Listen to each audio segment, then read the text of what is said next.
Quand je suis arrivée à la photo, en fait, je fais la photo depuis que j'ai 15 ans parce que je voulais faire les ateliers photo, à l'école. Alors j'avais demandé à mes parents de m'acheter un appareil photo et du coup, ils m'ont dit, «On a un appareil photo, dans les placards», et puis ils m'ont raconté, une petite histoire, que je trouvais, super, que ça m'a énormément motivée aussi pour faire la photo. Et en fait, c'est que ma mère, elle avait acheté, un billet pour une tombola, au bureau.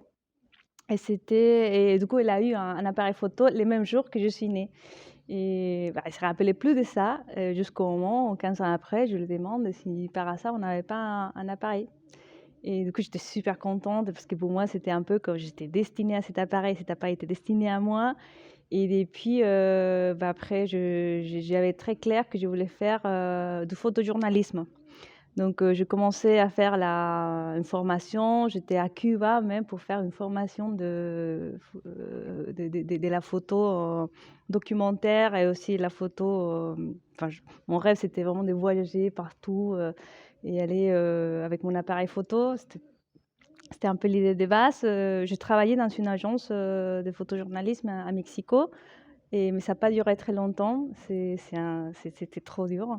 Et du coup, je voulais plutôt développer des projets artistiques.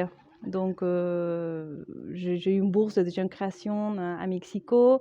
Après, j'ai appris énormément de choses aussi à côté du photographe Gabriel Figueroa, qui m'a tout appris par rapport au numérique qui arrivait en même temps. Et après, finalement, je me suis dit que je voulais faire un master en beaux-arts, pour maîtriser mieux tout ce qui était aussi théorie photographique, donner des cours à l'université. Et à la fin, je suis arrivée à Paris avec une bourse pour étudier à l'école d'art décoratif.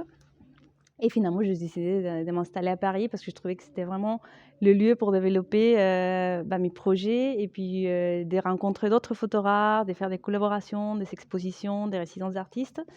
Et voilà, donc ça fait 10 ans que j'étais à Paris, et puis et c'est comme ça que je suis arrivée là.